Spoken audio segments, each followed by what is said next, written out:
இன்னைக்கு எபிசோட்கான மூணாவது ப்ரோமோ பாத்தீங்களா? என்ன ஒரு கர்மாந்திர காட்சி அப்படின்ற மாதிரி ஒரு காட்சியை வந்து பாத்தீங்கன்னா மூணாவது ப்ரோமோவை ரிலீஸ் பண்ணிருக்காங்க. அதாவது இந்த ஹாட்ஸ்டார் ப்ரோமோல தான் பாத்தீங்கன்னா பார்வதி வந்து கமுர்தினை கழுவி ஊத்துனாங்க. ஸோ அதை பார்த்து முடிச்சு அடுத்த 1 ஹவர்லேயே பாத்தீங்கன்னா இந்த மாதிரி மூணாவது ப்ரோமோல 2 பேரும் டூயட் பாடி சுத்துறாங்க. டேய் யாரா நீங்க? ஒண்ணுமே உங்களை புரிஞ்சிக்கவே முடியலடா. நீங்க ஓரளவுக்கு கொஞ்சம் பைத்தியம் நினைச்சோம், ஆனா நீங்க வந்து பாத்தீங்கன்னா கொடூர பைத்தியமா இருக்கீங்களே, ஒண்ணுமே புரியல. இது வரைக்கும் இந்த மாதிரி ஒரு லவ் கண்டென்ட் யாராலையும் கொடுத்துருக்க முடியாது. 1 ஹவருக்கு முன்னாடி பாத்தீங்கன்னா 2 பேரும் மாறி மாறி திட்டிக்கிறானுங்க. 1 ஹவருக்கு அப்புறம் பார்த்தீங்கன்னா திருப்பி டிவைட் போடுறானுங்க. ஐயோ இவனுக்கு யாரு என்னன்னே புரியலையே அப்படின்ற மாதிரி ஒரு மாதிரி கன்ஃபியூஷனா போயிட்டு இருக்கு.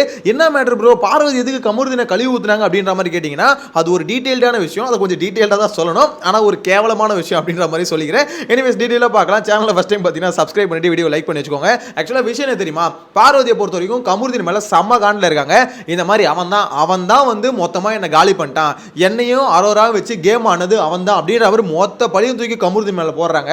அது உண்மையான கேட்டீங்கன்னா ஒரு பக்கம் உண்மைதான். நான் வெளியில இருந்து பாக்குறேன், நாங்க சொல்லாங்க, நீங்க எப்படி சொல்லுவீங்க அப்படின்ற மாதிரி தான் இருக்கு.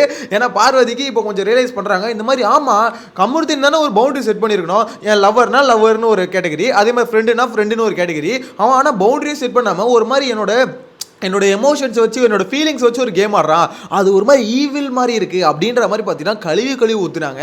திருப்பி இந்த ப்ரோமோல பார்த்த மாதிரி கட்டி பிடிச்சிக்கிறது, அப்படியே சாங்கு டூயட் ஆடுற மாதிரி ஒரு மாதிரி பண்றது. இதுல வேற நீங்க வந்து கியூட்டா இருக்கீங்க அப்படின்னு அவரு சொல்ல, நீங்க ரொம்ப ஹாட்டா இருக்கீங்கன்னு இவங்க சொல்ல, ஐயோ என்ன எலவுடா இது அப்படின்னு மக்கள் சொல்ல, அப்படின்ற மாதிரி தான் இருக்கு. ஒரே கூத்தா இருக்கு போங்களேன். பிக் பாஸ் வந்து நல்லா மாமா வேலை பார்க்குறாரோ அப்படின்ற மாதிரி தோணுது. அதாவது ஒரு டாஸ்க்குன்னு ஒன்று டிசைன் பண்றது எதுக்கு தெரியுமா, வீக்லி டாஸ்க்கு, அது மூலயமா கண்டென்ட் வரணும் அப்படின்ற மாதிரி தான் டாஸ்க் ஆரம்பிச்சிச்சு. டாஸ்க் ஆரம்பிச்சோம் இன்னைக்கான நாள்ல ஒரு ப்ரோமோக்கு கூட அதுல இருந்து கண்டென்ட் எடுக்க முடியலனா என்ன எலவு டாஸ்க் அது எனக்கு புரியலையே. பிக் பாஸ் டீம் என்னதான் உங்களுக்கே அசிங்கமா இல்ல?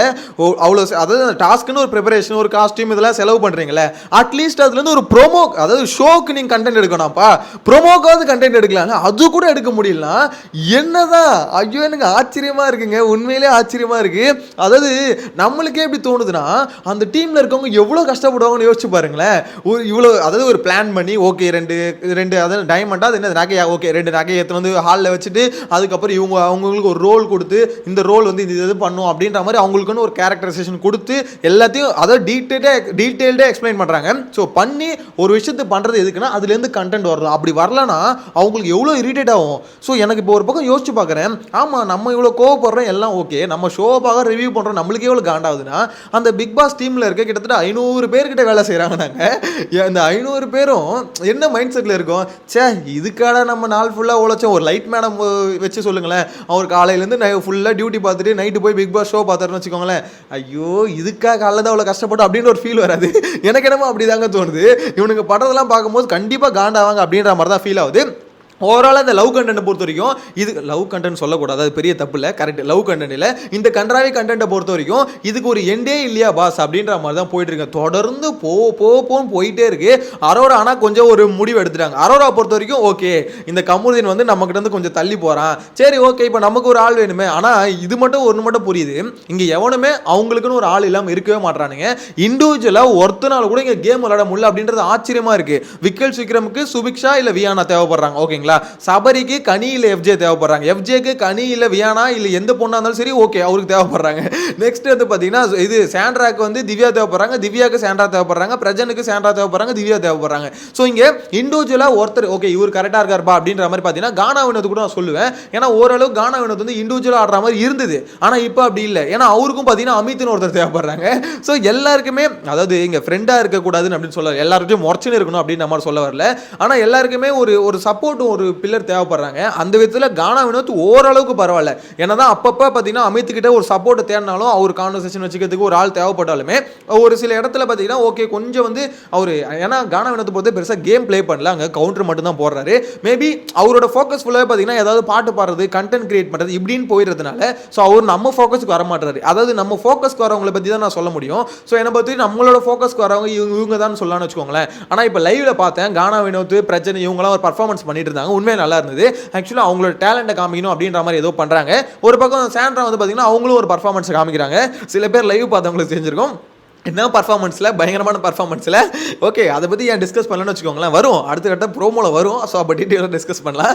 எனிவேஸ் இந்த மாதிரிலாம் எல்லாம் ஒரு பக்கம் பண்ணிட்டு இருக்காங்களே, எனக்கு என்னன்னா இண்டிவிஜுவலாக ஏன் யாருமே ஆட ட்ரை பண்ண மாட்டாங்க, அப்போ தானே அவங்களுக்குன்னு ஒரு சப்போர்ட் வரும். ஆக்சுவலாக திவ்யா வந்து பார்த்தீங்கன்னா சாண்ட்ரான்னு போய் உட்காடுறாங்களே, ஏமா நீ எதுக்கு வந்த இங்கே சாண்ட்ரா உள்ளே வராங்க அப்படின்னு சொல்லிட்டு நீ வந்த இல்லையே, திவ்யான்னு ஒரு பிளேயர் இருக்குன்றனால தானே வந்தேன், உனக்குன்னு ஒரு ஃபேன் பேஸ் வரணும், உனக்கு மக்கள் சப்போர்ட் வரணும் அப்படின்ற மாதிரி தானே வந்தேன். இங்கே வந்துட்டு பிறகு இன்னொருத்தவங்க கூடயே ஒட்டிக்கிட்டு வாழ்றது என்னடா அது அப்படின்ற மாதிரி தான் இருக்குது. ஸோ அதுதான் சொல்கிறேன், இங்கே கமருதீனை வந்து அங்கே ஆக்சுவலாக தப்பு சொல்கிறோம்ல, ஆமாம் கமருதீன் மேலே தப்பு, பார்வதி தப்பு சொல்கிற மாதிரி தப்பு தான். ஆனால் பார்வதிக்கும் எங்கே அறிவு போச்சு, அரோராக்கு எங்கே அறிவு போச்சு, ஏன் ஒருத்தன் உங்களுக்கு கூட வேணும்னே நினைக்கிறீங்க. ஆக்சுவலாக பார்வதி என்ன சொல்ல, எனக்கு என்னோட ஃபீலிங்ஸ் ஏன் உன்னோட ஃபீலிங்ஸ் உன்னால் கண்ட்ரோலே பண்ண முடியாதா, என்ன அதிகபட்சம் இன்னொரு 45 நாள் தானே கண்ட்ரோல் பண்ண முடியாதா, 45 நாள் கண்ட்ரோல் பண்ணி இருக்க முடியாதான்னு கேட்குறேன். அதுக்குள்ளே ஐயோ என் ஃபீலிங்ஸ் ஹர்ட் பண்ணிட்டா, எப்பா 10-15 வருஷம் லவ் பண்ணவங்க கூட இப்படி பேச மாட்டான்டா, எப்பா உனக்கு வந்து லவ்வும் இல்லை ஃப்ரெண்டும் இல்லை, அதுக்கு நடுவில் தானே இருக்கு.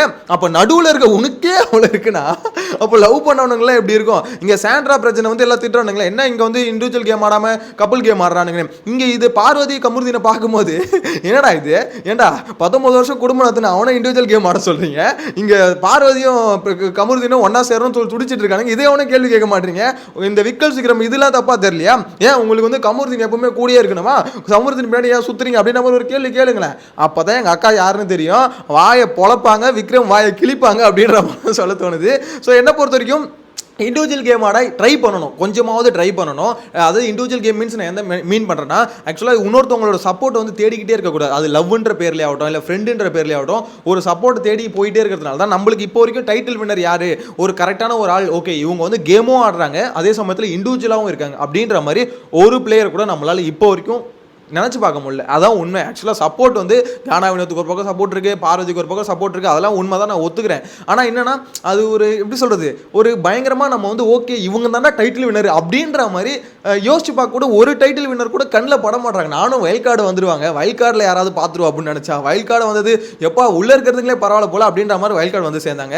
சரி அதுக்கடுத்து ரீஎன்ட்ரி கொடுக்குறது யாருன்னு பார்த்தா நான் கூட பிரவீன் உள்ள வருவார் அப்படின்னு பார்த்தா இந்த ஆதிரை உள்ளவங்க, ஆதிரை உள்ள வந்து ஓகே ஏதோ பயங்கரமாக சம்பவம் பண்ணுவாங்க, இவங்க வந்து பார்த்தீங்கன்னா ஒரு மாதிரி மாசாக்கு இதுவாங்க அப்படியே சொல்ல பேர் வாங்கிடுவாங்க அப்படின்னு நினச்சா திருப்பியும் பார்த்தீங்கன்னா ஆதிரை ஒரு மாதிரி பார்த்தீங்கன்னா அவங்க ஆடுற கேம் என்னன்னே தெரியல. ஆதிரை வந்து உள்ளே வந்தாங்க, ஒரு இம்பாக்ட் ஒன்று கொடுக்கணும்ல. ஆக்சுவலாக ஒருத்தவங்க வீட்டுக்குள்ளே வந்தாங்கன்னா ஆதிரை வந்த மொதல் வாரத்தில் ஒரு கலக்கிச்சுடா அவ்வளோதான். அந்த பொண்ணு வந்து எப்படி சொல்லுது, நல்லா விளையாடு, ஆனால் ஒரு வாரத்தில் வந்து அந்த பொண்ணு யாருன்னு காமிச்சிச்சு அப்படின்ற ஒரு ஃபீல் இருக்கணும்ல. ஒன்றுமே இல்லை, அந்த பொண்ணு எங்கே போச்சுன்னே தெரியல. இத்தனைக்கும் பிக் பாஸ் எவ்வளோ ட்ரை பண்ணி கேப்டன் ஆக்கலாம்னு நினச்சாரு, கேப்டன்சிலையும் தோற்று போயிடுச்சு. அது இல்லாமல் எவிக்ஷனில் வந்தால் எங்கே வெளியே தூக்கிடுவாங்க, ஆல்ரெடி மக்கள் கழிவு ஊற்றுறாங்களே அப்படின்னு சொல்லி எவிக்ஷன்லேருந்து காப்பாற்றி விட்டாரு. இதுக்கு மேலேயும் ஆதிரைக்கு வந்து என்ன பயம், ஆக்சுவலாக ஒரு ஃப்ரீயாக விளையாடணும்ல. யார் என்ன நீங்கள் வந்து இவங்களடி அவங்களடி இல்லை, எல்லாரு மேலேயும் வச்சு பார்த்தீங்கன்னா பாயிண்ட்டை வச்சு தாக்கிக்கிட்டே இருக்கணும். மொத்த பேர் மேலேயும் இருக்கு. நீங்கள் பேசுகிற பாயிண்ட் கரெக்டுனா நீங்கள் பேசிக்கிட்டே இருக்கணும். அதில் வந்து இப்போ எனக்கு விக்கல்ஸுக்கும் ஆதிரைக்கும் ஒரு கான்வர்சேஷன் போச்சு. அதில் விக்கல்ஸ் பார்த்தீங்கன்னா டேரெக்டாக அவங்க பேசியிருப்பாங்க, அது வந்து போல்டாகவே பேசலாம். விக்கல்ஸ் பயங்கரம் சமாளிக்க பேசியிருப்பாங்க, சூப்பராக இருக்கும் அந்த கான்வர்சேஷன். லைவ்ல பார்த்தவங்களுக்கு தெரியும். விக்கல்ஸ் வந்து இந்த பார்வதி அடிபடும் போது ஒரு மாதிரி கலாச்சிட்டு மார்க் பண்ணிட்டு இருந்தார்ல, ஸோ அதெல்லாம் எடுத்து பேசிட்டு இருப்பாங்க. ஆதிரை அவ்வளோ சூப்பராக பேசுகிறாங்க. அப்படின்னும் போது நீ ஏமா எல்லாருக்கிட்டையும் அவ்வளோ போல்டாக பேச மாட்டேற, உள்ளே வந்து உனக்கு அவ்வளோ பவர் இருக்குது, எல்லாத்தையும் பார்த்துட்டு வந்திருக்க அப்படின்னும் போது ரொம்ப சட்டிலாக கேம் ஆடுறாங்க.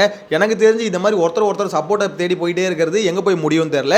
முதல்ல இந்த பார்வதி கமருதீன் அரோரா இந்த 3 பேருக்கும் ஒன்று போதில்லை. ஐயோ அது தயவு செஞ்சு விஜய் சேதுபதி இந்த வீக்கெண்ட் வந்து முடிச்சு விடுங்க. அதுவும் பார்வதியும் கமருதீனையும் இந்த மாதிரி ஒரு மாதிரி பண்ணுறாங்களே, அது பார்க்க முடியல, நல்லா இல்லை, ஒரு மாதிரி இருக்குது, எனக்கு பிடிக்கல. உங்களோட கருத்தை கமெண்ட்டில் சொல்லுங்கள். நெக்ஸ்ட் வீடியோவில் மீட் பண்ணலாம். Bye by.